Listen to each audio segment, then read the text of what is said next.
Alors, bonjour, bienvenue à notre troisième capsule vis-à-vis aujourd'hui sur l'aspect du testament. Une portion légale que l'on veut couvrir avec vous aujourd'hui. Nous sommes avec Stéphanie Roy du groupe Éthique Société Notariale qui est basé à Laval et à Montréal. Alors Stéphanie, on a couvert déjà deux sujets, la procuration et le mandat de protection. Oui. Là maintenant, le testament. Certainement. Qui pour moi est le plus simple et le plus connu. Tout le monde connaît ça, un testament. Mais pourquoi faire un testament, Stéphanie? Pourquoi on a besoin de faire ça? Dans le fond, un testament, c'est sûr que si on n'en a pas, notre succession va quand même procéder de façon légale, mais c'est tellement plus simple quand on a un testament. On peut déjà dire comment on veut que nos biens soient distribués, à qui exactement.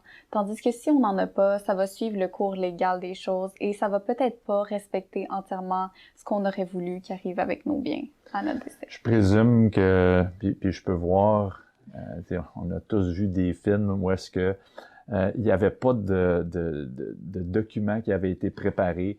Et là, c'est un foutu bordel, excusez le terme. Exactement. Les gens se battent pour avoir, là, ça c'est à moi, puis ça c'est à toi, puis ça non. Puis, tandis que là, tout est clair, tout est bien établi. Et la personne peut faire ça seule ou elle peut le faire avec ses proches. C'est son choix. Oui. Dans le fond, c'est ça. Au Québec, il existe 3 types de testaments. Il y a premièrement le testament holographe, donc qui est fait par le testateur lui-même. Donc la personne, elle va juste écrire qu'est-ce qu'elle veut, tout simplement, et signer. Donc ça, c'est la première forme de testament. Pas besoin d'autres formalités que ça. Il y a aussi le testament devant témoin. Donc, la seule formalité pour ça, c'est qu'il y ait justement 2 témoins qui voient le testateur signer et qui signent aussi. Ce testament-là, il peut être écrit par le testateur, par un tiers, donc un des témoins, par exemple, ou une autre personne, ou même avec un ordinateur ou un appareil technologique. Donc, c'est comme ça qu'il procède celui-là. Et puis, il y a le troisième type de testament, le testament notarié. Avant de passer à ce type de testament-là, juste mentionner que pour les 2 premiers types, donc holographe et devant témoin, le désavantage avec ceux-là, bien qu'ils sont plus simples à faire que peut-être aller voir un notaire et payer les frais sur le coup. On se dit, ça va être plus simple de le faire nous-mêmes. Mais dans le fond, c'est beaucoup plus compliqué à votre décès.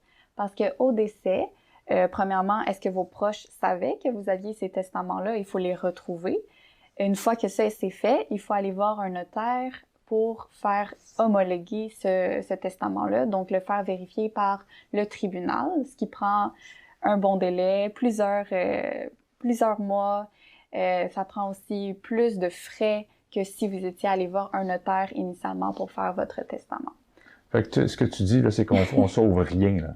Non, c'est ça. Sur le coup, on pense sauver, mais par la suite, ça finit par rattraper nos proches. Donc, comme tu disais tantôt avec la procuration, on est capable d'avoir l'aide du notaire qui va nous donner, dire, regarde, on le fait comme ça, c'est la meilleure façon. Exactement. Et pour un aîné et la famille, serait de faire les 3 documents en même temps. Est-ce que tu es d'accord, la procuration, le mandat de protection et le testament devant notaire, c'est ce que tu suggères? Oui, 100% d'accord. Dans le fond, faire les 3 documents en même temps, ça vous permet de couvrir toutes les possibilités. Donc, vous couvrez pendant que vous êtes encore apte, pendant que vous n'êtes plus apte et à votre décès, comment vos biens vont être gérés.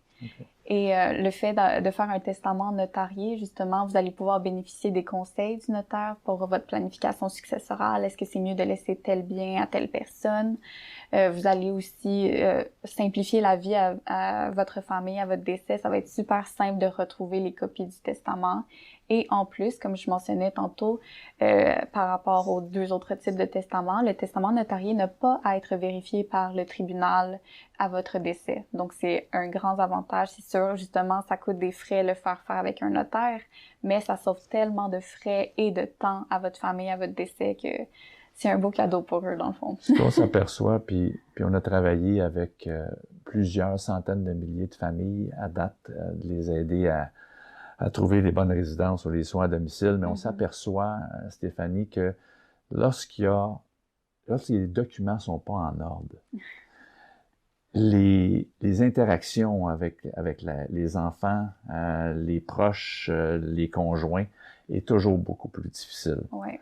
Alors Stéphanie, merci. Ça conclut notre volet droit avec les 3 items, procuration, mandat de protection et testament. On vous suggère fortement de travailler avec un notaire pour les préparer. Faites ça d'avance, ça sauve tellement de problèmes. Et on vous suggère de travailler avec ce groupe éthique santé notariale. Vous pouvez appeler Stéphanie, on va vous mettre en bas de l'écran les informations pour la rejoindre. Alors merci à vous tous et on se reprend dans une autre capsule dans le futur. Merci.